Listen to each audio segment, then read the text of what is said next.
Salut les amis, c'est Mick. Ah putain, ça fait longtemps. J'ai plus l'habitude de faire des vidéos et je suis devenu un vieux YouTube. Non sérieux, aujourd'hui je vous montre une petite vidéo où je vous explique un petit peu pourquoi le Bandit c'est une super bonne moto pour le A2.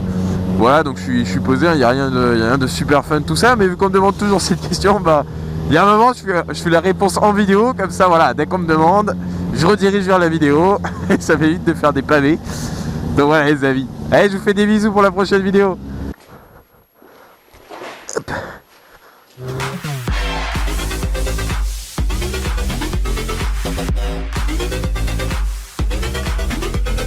Alors maintenant, question qui m'a été vraiment énormément posée, et je déconne pas, ça m'a vraiment été beaucoup posé, c'est est-ce que le Bandit est une bonne moto pour commencer la moto, ou est-ce que c'est une bonne moto en A2? C'est vraiment la question qu'on me pose le plus souvent depuis que j'ai un Bandit en fait. Et à ça, moi j'ai plusieurs réponses. C'est-à-dire que le Bandit, c'est vachement bien, parce que déjà c'est un 4 cylindres. Qui dit 4 cylindres dit un peu moins d'entretien. Dit surtout plus de longévité moteur en fait, parce que si vous voulez, la puissance elle est répartie sur 4 pistons. Sur un bicylindre style MT-07, c'est que sur 2 pistons par exemple. Hein. Donc du coup, vu que c'est sur 4 cylindres, ça permet au moteur de un petit peu moins souffrir quand tu fais des accélérations ou tout simplement quand tu roules. Du coup ça permet que le moteur vive plus longtemps. Et donc c'est un petit peu pour ça que j'ai choisi, parce que moi comme vous le savez, j'ai que le permis moto. Donc forcément il me fallait une moto qui soit capable de résister à tout, c'est-à-dire aux tempêtes, aux chocs et surtout à la longue route. Donc bon, le Bandit ça me paraît un petit peu évident comme choix. Surtout deuxième critère en fait c'est le prix. C'est-à-dire qu'un Bandit en occasion on en trouve vraiment des très bons pour pas très cher du tout. Le mien je l'ai eu pour un petit peu plus de 2000 €. Et là franchement j'ai fait quelques modifs dessus, mais sinon il était franchement en très bon état quoi, avec toutes les pièces d'origine. Donc honnêtement, si vous avez pas trop de budget, vous sortez de la 50, un Bandit c'est quand même vachement bien au niveau du tarif quoi. Après bon, c'est vrai qu'un Bandit c'est lourd et que c'est un 4 cylindres en bridé à 34 chevaux. Forcément ça avance pas, c'est pas une machine de guerre le Bandit, hein. C'est pas une MT-07 qui est en bridé, t'envoies en wheeling dès que t'accélères quoi. Donc forcément c'est un petit peu lent, voilà, c'est un peu un gros veau.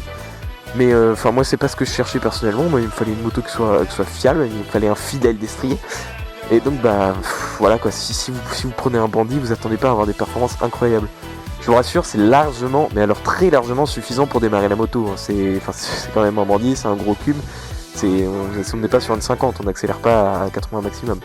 Mais par contre, ça va pas aussi vite qu'un bicylindre et ça va pas aussi vite qu'une moto débridée ou quoi que ce soit.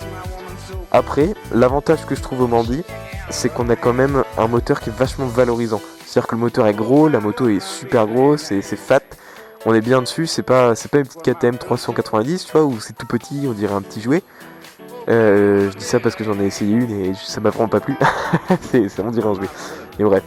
Et voilà, c'est valorisant en fait un Bandit, c'est-à-dire que vous avez une grosse moto entre les pattes, vous avez un truc super fiable qui est capable de durer des 150 000 bornes très facilement. Et l'entretien qu'il y a à faire dessus, c'est juste ridicule quoi. Faut juste savoir bien entretenir sa moto, graisser le pit chain régulièrement, faire des vidanges, changer le filtre à huile, enfin vraiment la base des bases quoi. Et c'est pour ça que moi j'ai choisi un Bandit.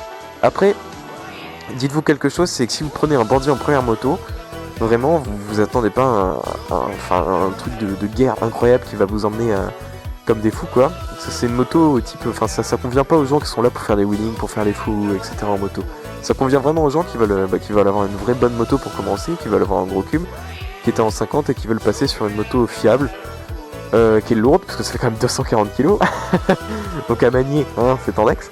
Et c'est pas une moto qui exige un physique incroyable, quoi. Enfin je fais 1m70 et j'arrive quand même à la manier facilement.